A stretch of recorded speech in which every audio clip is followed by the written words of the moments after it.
Front part వచ్చేసి cross cutting అనమాట. ఇది క్రాస్ కటింగా స్ట్రైట్ కటింగా అనేది ఆల్రెడీ నా వీడియోస్లో చెప్పాను. క్రాస్ కటింగ్ అయితే ఏ విధంగా కట్ చేయాలి, స్ట్రైట్ కటింగ్ అయితే ఏ విధంగా కట్ చేయాలి అని చెప్పేసి అని. మనం హ్యాండ్స్ కట్ చేసాను చూసారా, ఇది క్రాస్ కటింగ్ పెట్టాను. ఇది హ్యాండ్ కట్ చేసే పొజిషన్ ఉంది కదా, ఆ హ్యాండ్ కటింగ్ చేసిన పొజిషన్లో ఈ విధంగా మనం ఫ్రంట్ పార్ట్ కట్ చేసుకోవచ్చు. ఇట్లా స్ట్రైట్గా పెడితే స్ట్రైట్ కటింగ్ వస్తుంది. ఈ విధంగా మనం ఏంటంటే ఇదే లైనింగ్ ఇదే క్లాత్ని చూసారు, ఇది స్ట్రైట్ అనమాట. నేను టేప్ పెట్టి కూడా చూపిస్తున్నాను. ఇదే క్లాత్ని ఈ విధంగా క్రాస్గా వేసేస్తే క్రాస్ కటింగ్ అనమాట, ఫుల్ క్రాస్ వచ్చేస్తుంది. మనం హ్యాండ్స్ అయితే కట్ చేసిన ప్లేస్ ఉంది కదా, ఆ ప్లేస్లో మంచి క్రాస్ వస్తుంది అనమాట. ఇప్పుడు మనం క్రాస్ కట్ చేసేద్దాం. బ్యాక్ పార్ట్ని ఈ విధంగా క్రాస్గా పరిచేసుకోవాలి. ఇప్పుడు షోల్డర్ అనేది యువతలకి రాకూడదు, బయటికి రాకూడదు. అవతల నెక్ వచ్చింది చూసారు కదా, ఆ నెక్ కొంచెం బయటికి వెళ్ళినా ప్రాబ్లం లేదు, ఎందుకంటే అది నెక్ కటింగ్ అయిపోతుంది కాబట్టి ప్రాబ్లం ఉండదు.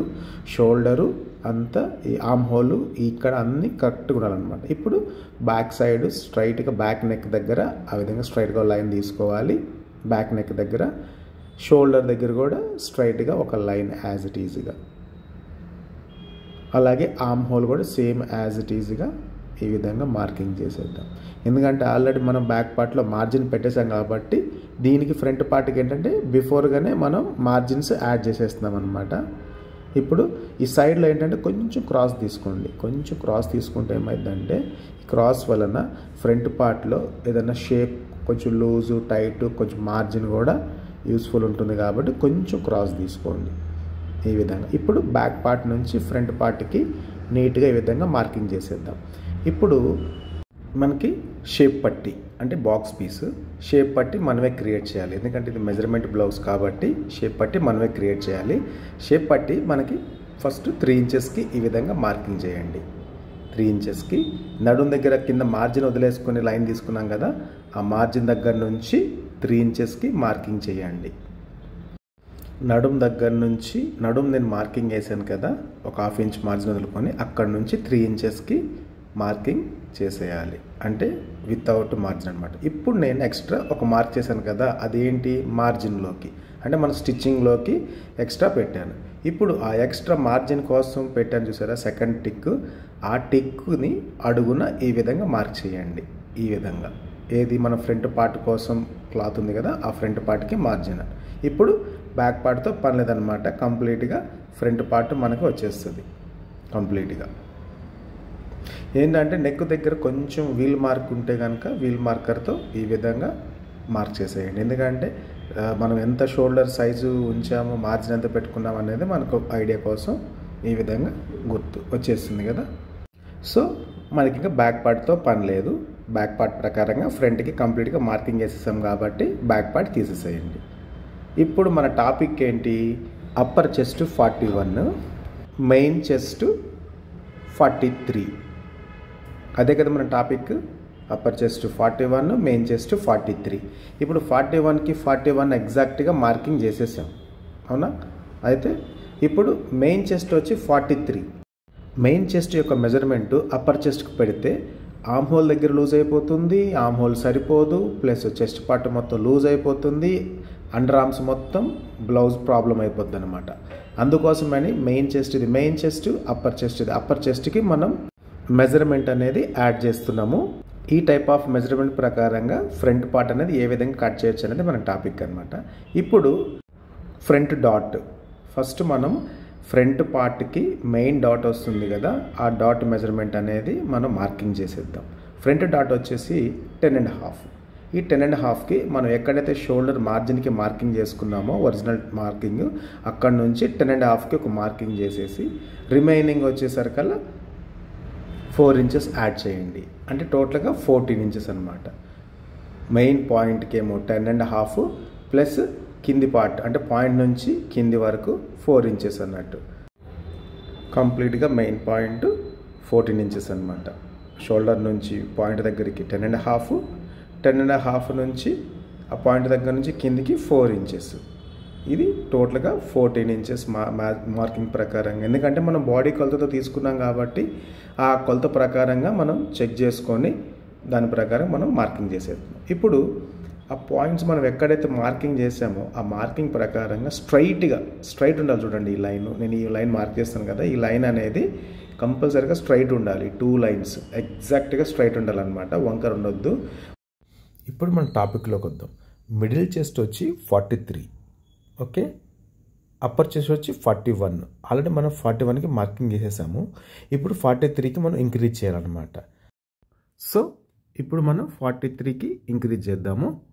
ఇప్పుడు ఫస్ట్ మనం అండర్ ఆర్మ్ దగ్గర టిక్ చేసాం కదా, అక్కడ నుంచి స్కేల్తో ఈ విధంగా స్ట్రైట్గా ఒక లైన్ గీయండి. ఇప్పుడు ఆ స్ట్రైట్గా గీసిన లైన్ ప్రకారంగా ఈ విధంగా మెజర్మెంట్ టేప్ పెట్టి మిడిల్ చెస్ట్కి ఇంకొక లైన్ గీసాం కదా, ఆ లైన్ మీద పెట్టేసి టేప్ని 43 ఇంచెస్ అనేది మార్కింగ్ చేయండి, మెజర్మెంట్ చేయండి. ఏది ఉక్స్ పట్టి దగ్గర 43కి మార్కింగ్ చేసేయండి. మిడిల్ చెస్ట్ 43 కాబట్టి ఏంటంటే ఉన్న మెజర్మెంట్ కన్నా కొంచెం అవతలకు జరిగిందనమాట. మిడిల్ చెస్ట్ అవతలకి వచ్చేసిందనమాట. ఇప్పుడు అవతల నుంచి మన ఈ మిడిల్ పాయింట్ 10.5 అనేది వచ్చింది కదా, అలాగే ఉక్స్ పట్టి నుంచి కూడా ఎంత సైజు రావాలనేది మనం క్రియేట్ చేసుకోవాలన్నమాట. ఎంత రావాలి? 5/5. మనం 5/5 అనేది మిడిల్ పాయింట్కి మార్కింగ్ చేసేయాలన్నమాట. ఈ 5/5 అనేది మనం ఎక్కడైతే మిడిల్ చెస్ట్ 43 ఇంచెస్కి మార్కింగ్ చేసుకున్నామో అక్కడి నుంచి ఈ మిడిల్ పాయింట్కి ఈ విధంగా 2 టైమ్స్ మార్కింగ్ చేసేయాలి. మిడిల్ చెస్ట్ 43కి ఎక్కడైతే మనం టిక్ చేసామో ఆ విధంగా ఒక స్ట్రైట్గా లైన్ తీసుకోవాలి ఎక్స్ట్రా. ఎందుకంటే అవతల జరిగింది కాబట్టి ఆ లైన్ ప్రకారంగానే మనం ఈ మిడిల్ పాయింట్ అనేది మెజర్ చేసి క్రియేట్ చేయాలన్నమాట. నెక్స్ట్ డాట్ సైజ్ మనం ఏంటంటే 1.5 ఇంచ్ అనేది మార్కింగ్ చేసుకోవాలి. ఈ 1.5 ఇంచ్ అనేది 2 టైమ్స్ అనమాట. ఈ విధంగా 2 టైమ్స్ మార్కింగ్ చేసేసుకొని ఎక్కడైతే మనం బాక్స్ పీస్కి మార్కింగ్ చేసామో అక్కడ నుంచి డాట్ సైజు మార్కింగ్ దగ్గర నుంచి ఈ విధంగా కొంచెం స్పేస్, ఎందుకంటే సైడ్ డాట్ కూడా రావాలి కాబట్టి ఆ డాట్ కోసం కొంచెం ఎక్స్ట్రా మార్జిన్ వదులుకొని ఈ విధంగా లైన్ తీసుకోవాలి. క్రాస్ బెల్ట్ అనేది నడుము సైడు మనము 3 ఇంచెస్కి యాడ్ చేసుకున్నాం కదా, ఉక్సు పట్టి దగ్గర ఏంటంటే 3.5కి యాడ్ చేసుకోవాలన్నమాట. అంటే ఒక 1/2 ఇంచ్ అనేది పెంచుకోవాలి. ఇప్పుడు ట్రయాంగిల్గా ఈ విధంగా ఫ్రంట్ డాట్కి పాయింట్ నుంచి డాట్కి ఈ విధంగా మార్కింగ్ చేసేయండి. చేసాం కదా. ఇప్పుడు నెక్ వచ్చేసరికి 9 ఇంచెస్ ఉందన్నమాట. ఫ్రంట్ నెక్ వచ్చి 9 ఇంచెస్కి మార్కింగ్ చేసేద్దాం ఫ్రంట్ నెక్. ఈ విధంగా ఈ మార్కింగ్ అనేది ఏంటంటే ఫస్ట్ మనం బ్యాక్ పార్ట్ పెట్టుకొని స్ట్రైట్ లైన్ తీసుకున్నాం చూసారా, అక్కడికి ఆ లైన్కి మార్కింగ్ చేయాలి. చూడండి నేను సేమ్ అదే లైన్కి మార్కింగ్ చేశాను. మిడిల్ చెస్ట్ పెరిగింది చూసారా, ఆ లైన్కి మార్కింగ్ చేయలేదు. బ్యాక్ పార్ట్కి ఏదైతే లైన్ మనం డ్రా చేసామో ఆ లైన్ నుంచి మనం నెక్ అనేది క్రియేట్ చేసుకోవాలి. ఈ విధంగా రౌండ్ నెక్ చూసారు కదా. ఇప్పుడు నేను ఆ నెక్ దగ్గర నుంచి నేను ఎక్స్ట్రా 43 ఇంచ్కి మార్జిన్ చేశాను కదా, అక్కడ నుంచి కొంచెం క్రాస్గా అవతలకి లైన్ తీసుకోవాలి. ఎందుకు మనకు 43 కావాలి కాబట్టి మనకి మెయిన్ కొంచెం ఏంటంటే మిడిల్ చెస్ట్ అనేది ఈ లైన్ నుంచి మనం మెజర్మెంట్ చేసుకుంటూ ఈ లైన్ నుంచి ఉక్స్ పట్టి దాకా 43 ఇంచెస్ రావాలి కాబట్టి 43 ఇంచెస్కి మనం మార్కింగ్ చేసుకున్నాం కాబట్టి నెక్ దగ్గర నుంచి కొంచెం క్రాస్ అన్నమాట అటు ఉక్స్ పట్టి దగ్గర అవతలకు జరిగింది. ఇది మెయిన్ మనకి అప్పర్ చెస్ట్కి మెయిన్ చెస్ట్కి డిఫరెన్సెస్కి ఏ విధంగా అయితే మార్కింగ్ చేసామో ఈ విధంగా మీరు చూసారు కదా. మీకు అర్థమైంది అనుకుంటున్నా నేను ఈ టాపిక్. ఇక్కడ మార్జిన్ ఉంది, ఇక్కడ మార్జిన్ ఉంది, ఇక్కడ మార్జిన్ ఉంది.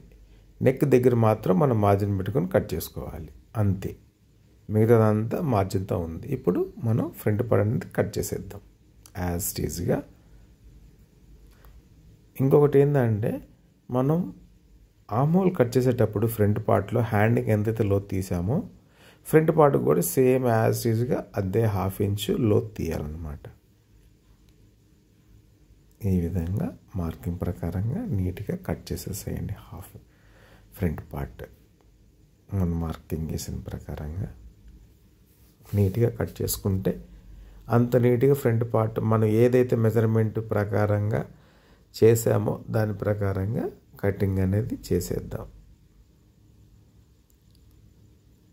ఎందుకంటే నేను కొంచెం డిఫరెంట్గా ఒక్కోసారి కట్ చేస్తూ ఉంటాను.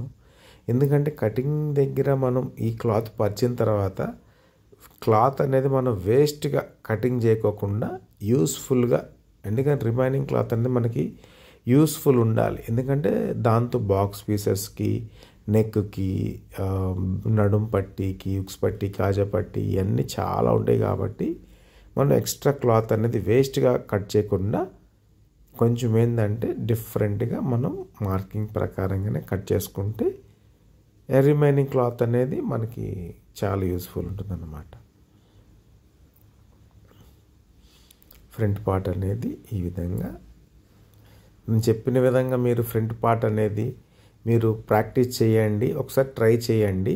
ఎందుకంటే ఎప్పుడైనా అప్పర్ చెస్ట్, మిడిల్ చెస్ట్ అనేది ఈ విధంగా మెజర్మెంట్ అనేది కొంచెం డిఫరెంట్గా వచ్చినప్పుడు నేను చెప్పిన ప్రకారంగా మీరు కట్ చేసి కుట్టినట్టయితే 100% కాదు, 1000% కాదు, ఎక్కువ పర్సెంట్ బ్లౌజ్ అనేది ప్రాపర్గా సెట్ అవుతుంది అనమాట. అంటే దేని మెజర్మెంట్ దానికి ఇస్తున్నాం. అంతేగాని అప్పర్ చెస్ట్ ఎక్కువ ఉండింది, తక్కువ ఉండింది, మెయిన్ చెస్ట్ ఎక్కువ ఉండింది అని చెప్పేసి అని వచ్చి ఇప్పుడు మెయిన్ చెస్ట్ తీసుకొచ్చి అప్పర్ చెస్ట్ దగ్గర పెడితే ఏమైందంటే బ్లౌజ్ అనేది చెడిపోద్ది అనమాట. అందుకోసమే దేని మార్కింగ్ దానికి చేసేస్తే బ్లౌజ్ అనేది ప్రాపర్గా సెట్ అవుతుంది. చూసారు కదా. సో ఇది ఫ్రంట్ పార్ట్ యొక్క స్టోరీ.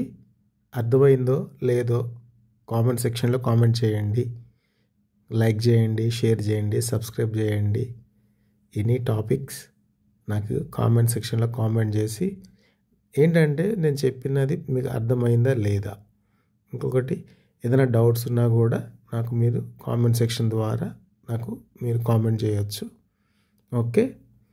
మిగతా రిమైనింగ్ ఫ్రంట్ పార్ట్ అనేది ఇంక యాజ్ ఇట్ ఈజే.